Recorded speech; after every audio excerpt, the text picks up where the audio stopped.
Prime Minister Fayyad, thank you so much for taking the time to speak with me today. My pleasure. President Abbas has issued a presidential decree declaring that wherever it says Palestinian Authority, it be replaced with State of Palestine. Has the Palestinian state been created? Not in the sense that we want one. The state we're looking for has to be a fully sovereign state on the territory occupied in 1967, with East Jerusalem as its capital, where our people can live as free people with dignity. What we have, though, is recognition of our status as a state. How has Israeli building in the communities, the settlements that you discussed, changed the future in terms of a two-state solution? What I was referring to specifically was the announcement that pertained to activity, or several of them, in Jerusalem area, and specifically E1 project. As anyone who knows something or anything about this enterprise would tell you, what this would do is would be to completely isolate East Jerusalem from the rest of its Palestinian surroundings, thereby actually breaking up the West Bank into two major segments. President Abbas has said after the UN action he would consider returning to the table. This has not happened. What do you think is in store? There are some issues related to the fact that the United States administration is in transition, as everyone knows. Also, Israel is going through elections. So some of it may be related to just that. But in addition to actually having to complete those processes of the transition elections, I think some serious thinking has to go into what it is that needs to be done so that when the process is relaunched again, it's relaunched on a much sounder basis than we had to deal with and to work with over the past 19 years. Some harsh words for Arab nations that have not come forward with funding for the Palestinians. Why is that the case? I was responding to a question that said something to the effect, by way of preface, that Europeans mostly paid. I said no, correction, Europeans fully paid. And as a matter of fact, Americans, but for the money held up by Congress in the amount of $200 million, up until then, money pledge was disbursed. Sometimes with delay, but was disbursed. That is not something I can say about all Arab donors. Some did, but most didn't. And that really left us in a situation of extreme financial difficulty.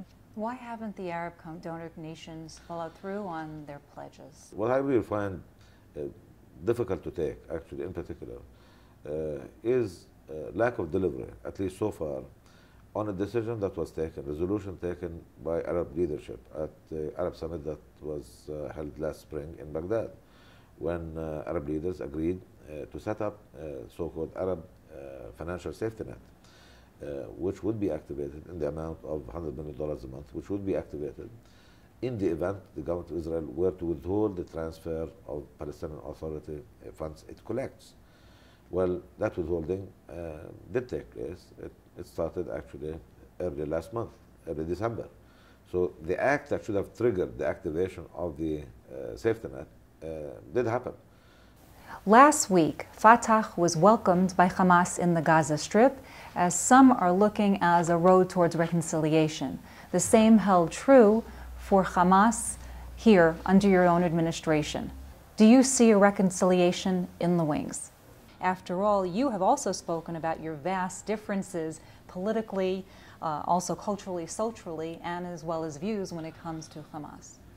I think those scenes, particularly in Gaza, we saw last Friday, what I saw was a scene where people really made a very clear and unequivocal statement demanding an end to the state of separation, demanding reconciliation. That definitely is what people want. That's definitely where people are, and that definitely is where we should get. There's no question about that, notwithstanding those vast differences.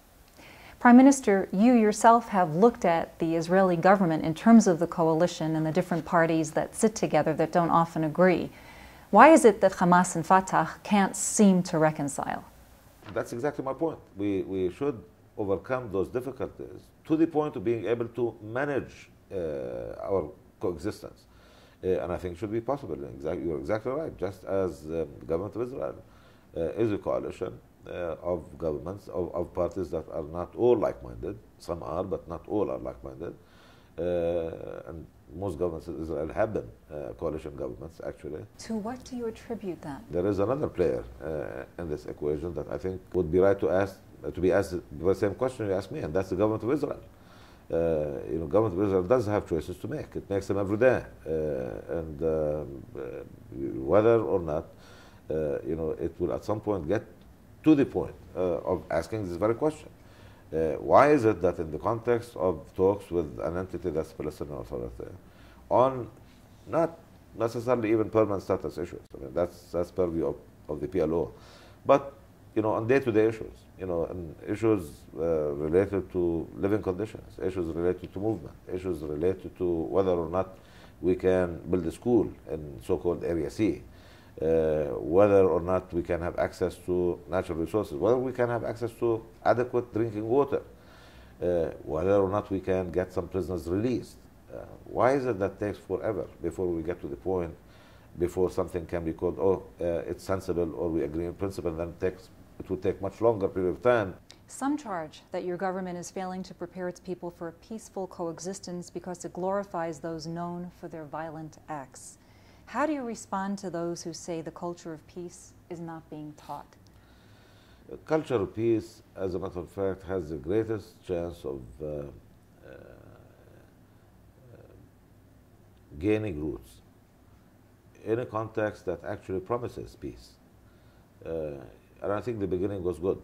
When this whole process began, there was a lot of activity that was anchored on this and actually creating conditions of acceptance of the other, learning more about the other, and engaging in discussions at all levels. As a matter of fact, we're not talking about political engagement here. We're talking about people-to-people initiatives of all kinds. Some of them are still happening today. There are Palestinians that are feeling much more pressure today if they engage with Israelis, and it's considered a very, very vital issue in terms of moving things forward in any way, shape, or form. Let's just say Ramallah for the sake of making the point. You are engaging tomorrow in an activity in the nature of people-to-people discourse with the Israelis. And the night before, there is an Israeli raid, military raid on Ramallah. How would that make you feel? And worse, if the night before you're consoling the relatives of a family that has lost a young man or woman in the manner, the way the Israeli army had tended to deal with non-violent Palestinian protests sometimes. How would you feel about really going through with that activity if, in fact, you had just come from a scene where settlers had raided the community, where they had uprooted trees, terrorized your citizens, or worse, desecrated a mosque or a church? That is what I'm really telling you. So all of these acts actually retard progress toward an environment where a culture of peace and coexistence would flourish. That should continue to be our goal, and we should really act on both tracks simultaneously. Prime Minister, thank you so much for taking your time, for your insight, and for your forecast for the coming year. Thank you very much. Thank you. Appreciate it.